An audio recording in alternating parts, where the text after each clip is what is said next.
Yo guys, what is going on? JPS back for another video, and today we're going to be reacting to 8 American things Britain doesn't even have a word for, from Lost in the Pond himself. Awesome YouTuber. Make sure you guys go support him, hit that subscribe button on his channel, hit it on mine as well, hit that like button, and let's get right into this. I'm curious to see what these words are.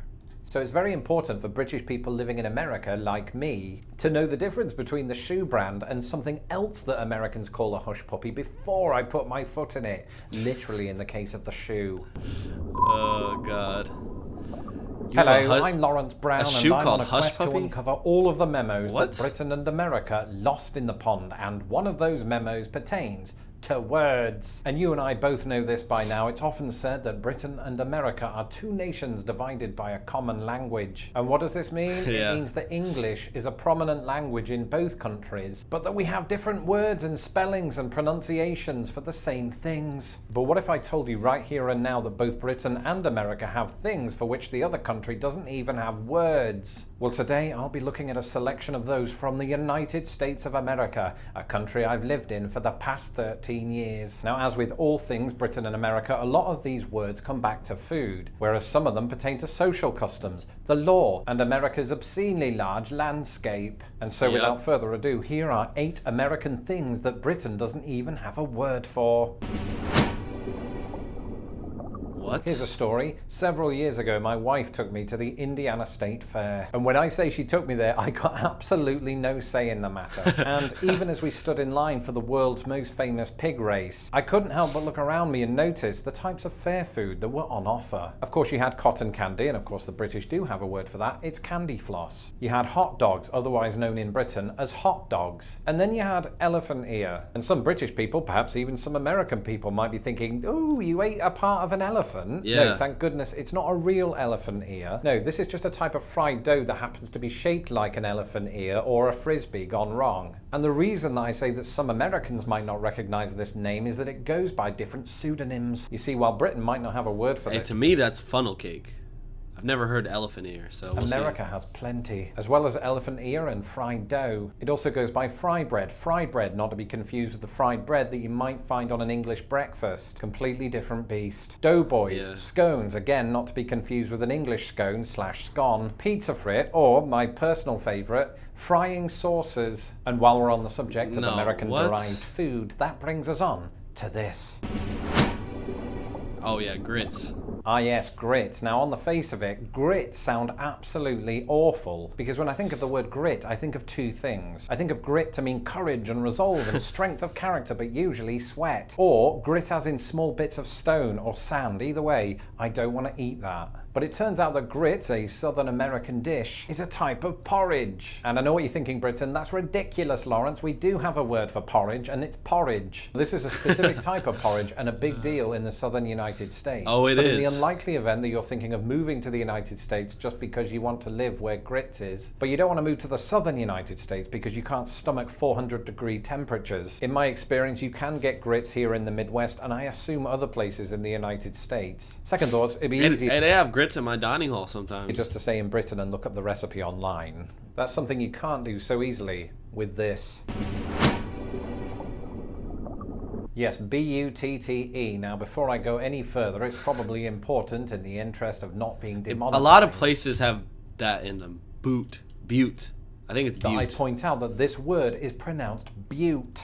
And it's probably quite an appropriate pronunciation because buttes are often beautiful, or at the very least, stunning. Now, some people might be thinking, that's what I'm saying, it's places. What on earth is a butte? Well, a butte is a very specific type of hill, and this specific type of hill is not commonly found in Britain. It's a type of hill that has a flat top and vertical or nearly vertical sides. Think of the Mitten Butte in Monument Valley in Arizona, or Devil's Tower in Wyoming, or to give it its official name, Richard Dreyfuss's mashed potato. And now that we're 3 words into the list, do you want me to go on to number 4? In other words, do you want some more? Do you want some more? Do you want some more? Well, bring it on. Oh my God, s'mores. You see what I did there? What's it called in the UK? To the United States, I was offered a s'more and I turned it down because I was frightened of what it might be. And then somebody described the content, and my love for them from that moment on only grew, just like my waistline. Of course, Americans know what a s'more is, but this is for my British viewers, i.e. my mum. An official s'more is a roasted marshmallow, right, stuck to a slab of chocolate, Sorry for the noises. And together they are sandwiched between a graham cracker, right? And if you're wondering what a graham cracker is, it's similar to what the British would call a digestive biscuit, except it's square and Americans pronounce it gram. And because of the fried marshmallow element to all of this, it's perfect to make one while you're camping. And you might be wondering, why is it called s'more with an apostrophe? Because it's a contraction of some more, meaning that my segue surprisingly made sense for once. Unlike this one. Oh. Bring on the dogs. Yo, I love this guy. The word car hop has nothing to do with a way with spelt, words. because that would be mental. Furthermore, a car hop is not a type of car that hops, because see previous comment. A car hop is somebody who serves you food, but while you're in your car. Now, of course, it's pretty well known that it's a big part of American culture to order food at the drive-thru, but that's not what I'm talking about. I'm talking about drive-ins. Drive-ins are a still lasting remnant of a bygone era here in the United States, where you park your car at the designated drive-in, the car hop comes to you and takes your order, and then brings you your food. And you stay there in this exact same spot right next to the restaurant or cafe or whatever you want to call it. It was much more popular like 20 to 30 years ago. I'd say the only lasting remnant of car hops are Sonic. It's the one restaurant that does that still, but really, you won't see that anywhere anymore. And I personally have come to consider this fine dining, even in a Prius. Allow me to do a quick shout out to two that I've been to. Recently, on my Route 66 journey, I visited the Polka Dot Inn in Braidwood, Illinois. And car hops served me every now and again at Gene's Root Beer stand in Anderson, Indiana. And I am told that in some of the more snazzy quarters of the United States, there are even car hops on roller skates, but they're difficult to find because it's not the 80s anymore. Jaywalking. You may remember that I do that all the time. This very topic a few months ago. I had absolutely no idea what jaywalking was. You know, it was a word that cropped up occasionally in films, but I just assumed it was a sport. I thought this was going to be a big deal, right? You know the joke, why did the chicken cross the road? Well, he didn't, because he was too much of a chicken. At least that was the case at first, and after my wife had laughed at me 17 times, I started to get the impression that I might be overthinking this. All of the years that I've lived here, I don't think I've ever heard anybody say, "Ooh, did you see Ashley? I think she was jaywalking. Better call the cops." The reason we don't have a word for jaywalking in the UK is because that law doesn't exist. And funnily enough, despite our difficult relationship with rain and drizzle, we also don't have a word for this. Okay, hold on. That law doesn't exist? So you're saying a pedestrian can cross the street at any place on the road, and it's not illegal? What? No way. There's no way. Admittedly, a non-crosswalk. perhaps owing to the digital age in which RSVPing or not RSVPing is done at the click of a button, the word Raincheck is sadly one I haven't encountered very often since moving here. But I do remember it featuring a lot in American films in the 80s, so that's good enough for me. Basically, when somebody takes a Raincheck, it's to indicate that that person cannot accept the invitation right now, right? But they'd be happy to turn up in the future. And you might be thinking, why is it called a rain check? Does the coming together of people depend on whether or not it's raining? Sort of. You see, it originated in baseball. A coupon might have been handed to a baseball ticket holder when the game was cancelled due to rain. And that would mean that that coupon holder could then attend the rearranged game without being charged. And while Britain also has a sport with a batsman and a lot of players who just stand around for no reason, the term rain check never caught on. Cricket. Of course, that could also be something to do with the fact that we often turn down invitations in favour of that non-specific thing that we've got going on this weekend. Either way, Britain doesn't use the word rain check, just like it doesn't use our final entry, unless you're talking about shoes. Here we go.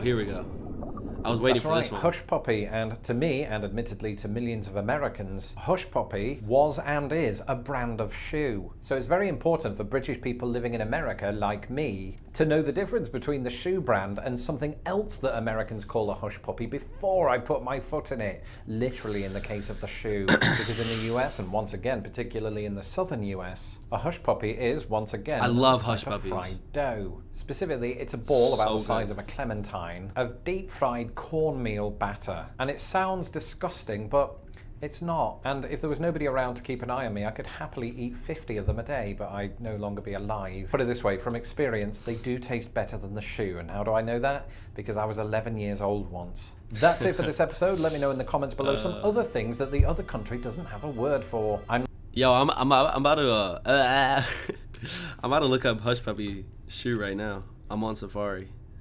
Hush puppy shoes. Here we go. Images. Oh, they're just regular shoes, kind of. That's cool. I had no idea.